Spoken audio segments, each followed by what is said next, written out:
स्वागत है आप सबका हमारे हिंदी ट्रिकी क्लासेस में। तो आज मैं जो वीडियो अपलोड कर रही हूँ हिंदी भाषा के अंग से है। वैसे हिंदी की जो व्याकरण है उसकी स्टार्टिंग ही यहीं से होती है, तो अब आपको रटना नहीं पड़ेगा। आप इसके पहले भी आपने कई बार पढ़ा होगा, लेकिन इसके बाद अगर आप वीडियो को स्किप नहीं करेंगे और कंसंट्रेट होकर वीडियो को पढ़ेंगे तो अब इसके बाद पढ़ने की ज़रूरत नहीं पड़ेगी, क्योंकि आपके समझ में अच्छे से आ जाने वाला है। यही मुझे विश्वास है कि मैं ऐसे पढ़ाऊँगी कि आपकी समझ में आ जाएगा। उम्मीद करती हूँ आपको वीडियो जो और भी हमने अपलोड किया है वो आपको पसंद आ रही होगी। तो मैं चलती हूँ अब अपनी कॉन्सेप्ट की तरफ। तो आज हिंदी भाषा के अंग, तो सबसे पहले मैं बताऊंगी हिंदी भाषा के कितने अंग हैं। तो हिंदी भाषा के कितने अंग हैं? हिंदी भाषा के कितने अंग हैं? 6 अंग हैं। फर्स्ट क्या है? संज्ञा, सर्वनाम, क्रिया, विशेषण, अव्यय और परसर्ग। हिंदी भाषा के 6 अंग होते हैं। संज्ञा, तो सबसे पहले आज हम क्या समझेंगे? संज्ञा। ये जो वीडियो मैं अपलोड कर रही हूँ इसमें सिर्फ और सिर्फ संज्ञा रहेगी। आज हम संज्ञा के बारे में ही बताएंगे और उसके बाद में और नेक्स्ट डे सर्वनाम, फिर क्रिया, विशेषण, एक एक करके हम ऐसे पढ़ते रहेंगे। तो आप हमारी वीडियो को स्किप मत करिए, बने रहिए लास्ट तक। तो मैं सबसे पहले क्या स्टार्ट करती हूँ? संज्ञा से। संज्ञा कहते किसे हैं, यही समझ लेते हैं। संज्ञा कहते किसे हैं? तो संज्ञा किसे कहते हैं? किसी वस्तु, प्राणी, भाव या स्थान के नाम को जो व्यक्त करते हैं उसे क्या कहते हैं? उसे संज्ञा कहते हैं। जैसे जैसे क्या होता है, हम जैसे संज्ञा क्या है, मैंने अभी कहा ना, किसी व्यक्ति, वस्तु, स्थान। तो जैसे कार। अब कार क्या है? कार क्या है? एक संज्ञा है, एक संज्ञा वर्ड है। जैसे क्या है? घर। अब ये घर, घर है, घर क्या है? ये एक संज्ञा वर्ड है। और उसके बाद में क्या है? ये गाय।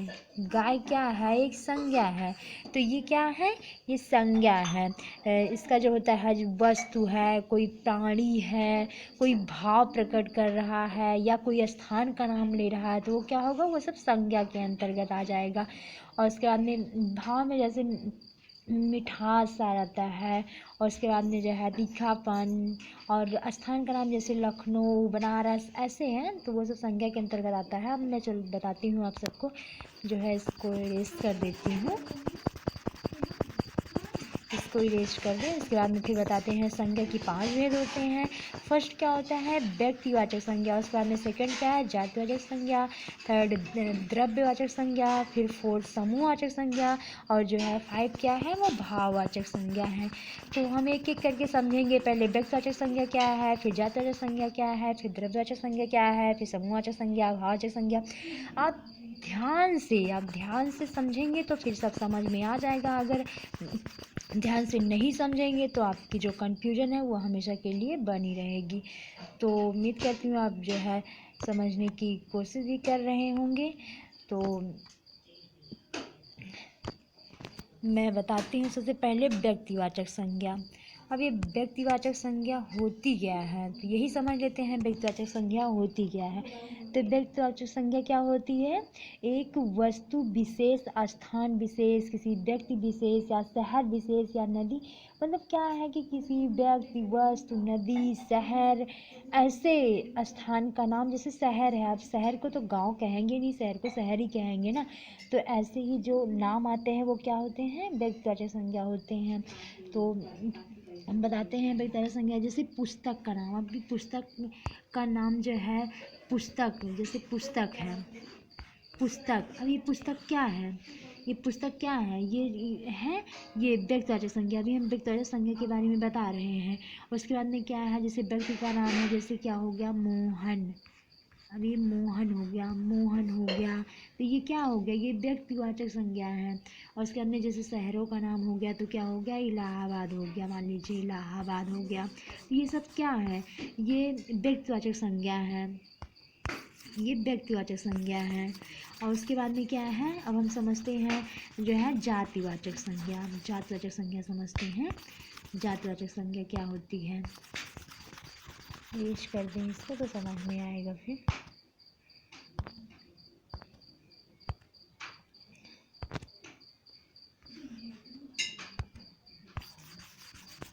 इसको इरेज कर दें। इसके बाद में फिर बताते हैं हम जातिवाचक संज्ञा।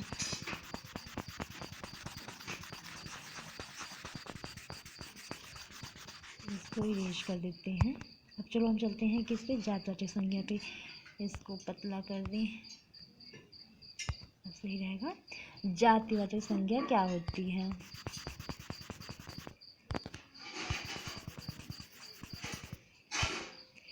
जातवाचक संज्ञा क्या होती है? जातवाचक संज्ञा कहते हैं किसी वस्तु, व्यक्ति, जीव जंतु, पेड़ पौधे, ये सब क्या होते हैं? जातिवाचक संज्ञा होता है। जैसे पेड़ पौधे हैं तो पेड़ ही रहेगा ना, वो इसकी जाति है। पेड़ को तो हम जो है पत्तियां तो कहेंगे नहीं, जो चाहे किसी भी चीज़ का पेड़ हो, लेकिन हम उस पेड़ को क्या है, जैसे ये पेड़ है, अब हम पेड़ को क्या पेड़ ही तो कहेंगे, अब पत्तियां थोड़ी ना कहेंगे। और फिर पेड़ चाहे जिसका हो उससे नहीं मतलब है, लेकिन वो पेड़ है। उसकी क्या जाति है? उसकी जाति है कि वो पेड़ है, बस। और उसके बाद में अब वो चाहे आम का हो, बबूल का हो, गुलाब का हो, कोई भी हो, उससे नहीं मतलब है। और जैसे क्या है, अभी कोई वस्तु है, जैसे मेज है, अब वो मेज चाहे जैसी हो, अभी वो मेज है, अभी वो मेज क्या है, मेज चाहे जैसी हो, लेकिन हम उसको मेज ही तो कहेंगे। तो वो क्या होगा, वो मेज क्या है, उसकी जाति है। ये नहीं देखना है कि वो किसकी मेज है, किस चीज़ की या किस लकड़ी की है, ये नहीं देखना है। उसकी जाति है कि वो मेज है। तो जातिवाचक संज्ञा से क्या होता है, यही होता है कि मतलब उसकी जाति है। जैसे पेड़ है, तो पेड़ को हम पेड़ ही कहेंगे, वो चाहे किसी भी चीज़ का पेड़ हो। या जो है हम क्या कहते हैं उसे, जैसे भैंस है, गाय है, बकरी है, घोड़ा है। अब वो घोड़ा मान लीजिए, जैसे क्या है, घोड़ा मान लीजिए घोड़ा है, तो घोड़ा तो जातिवाचक संज्ञा है ना, क्योंकि घोड़ा एक जाति होती है ना। तो घोड़ा अब चाहे वो किस भी क्वालिटी का घोड़ा हो, उससे नहीं मतलब है, लेकिन वो घोड़ा है, बस इससे मतलब है। तो वो क्या हो जाएगा, वो जातिवाचक जो है, जातिवाचक के अंतर्गत आ जाएगा, जातिवाचक संज्ञा के अंतर्गत आ जाएगा। ऐसे घोड़ा हो गया। उसके बाद में फिर और भी समझा देती हूँ। इसको इरेज कर दें, जिससे लिखते भी बनता रहे। और इरेज कर दे रहे हैं इसको, इरेज कर देते हैं।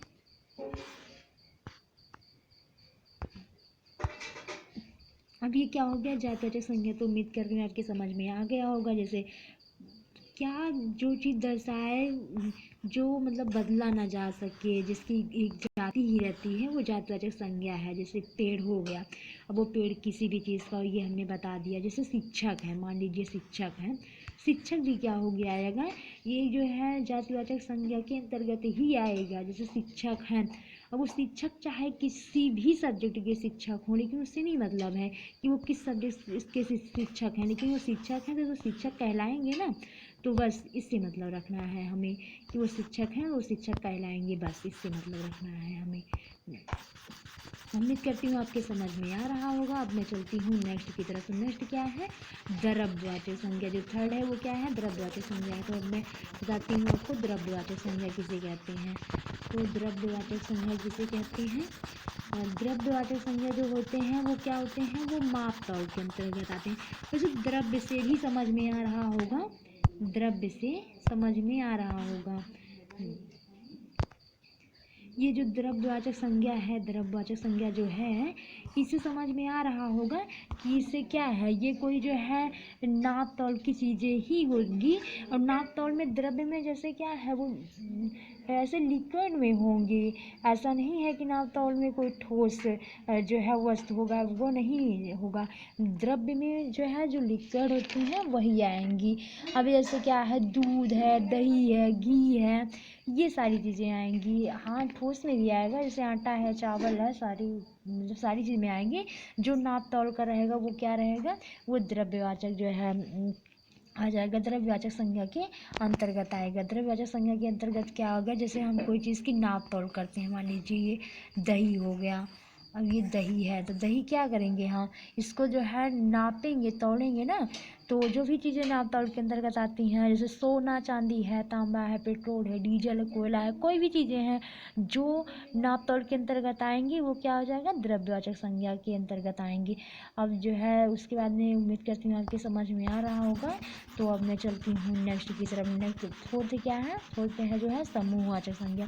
वैसे नाम से भी समझ में आ रहा होगा कि समूह का मतलब ही होता है कोई समिति हो या कोई ग्रुप हो, तो वो क्या हो जाएगा, वो जो है समूह वाचक संज्ञा कहलाएंगे। अब समूहवाचक संज्ञा समझते हैं। समूहवाचक संज्ञा समझते हैं, ऐसे थोड़ा जूम कर दें। समूहवाचक संज्ञा, ये समूहवाचक संज्ञा। अब समूहवाचक संज्ञा से समझ में आ रहा है कि जैसे कोई ग्रुप हो, मान लीजिए ये कोई ग्रुप है। अब ये ग्रुप का मतलब समझ में आ रहा है, कोई समुदाय है, कोई समुदाय है, कोई समुदाय है। और उसके बाद में क्या है, समिति है, संघ है, परिवार है, समिति है, संघ है, परिवार है। मान लीजिए ये परिवार है, तो ये क्या हो जाएगा, ये एक समूह के अंतर्गत आता है ना। तो कोई झुंड है, कोई झुंड है, तो ये सब क्या हो जाएगा, ये समूहवाचक संज्ञा के अंतर्गत आएगा। उसके बाद में क्या है, अब हम चलते हैं जो है फिफ्थ क्या है, ये पांचवा क्या है, ये भाववाचक संज्ञा है। तो ये भाववाचक संज्ञा। अब भाववाचक संज्ञा क्या होती है, वो किसी स्थिति, क्या करते हैं, कोई भाव, और उसके बाद में जो है गुण, उसके बाद में जो है गुण, कर्म, ये सारी चीज़ें क्या हैं, ये भाववाचक संज्ञा के अंतर्गत आती हैं। भाववाचक संज्ञा जैसे लोभ, मोह, लालच, आनंद, पढ़ाई लिखाई, वीरता, ये सब क्या हो जाएगा, जैसे बुढ़ापा है ना, बुढ़ापा है, ये बुढ़ापा, अभी बुढ़ापा है, ये क्या है, ये भाववाचक संज्ञा है। भाववाचक संज्ञा क्या, जिसे हम देख नहीं सकते हैं, हम बुढ़ापा जैसे है, मान लीजिए भाववाचक संज्ञा।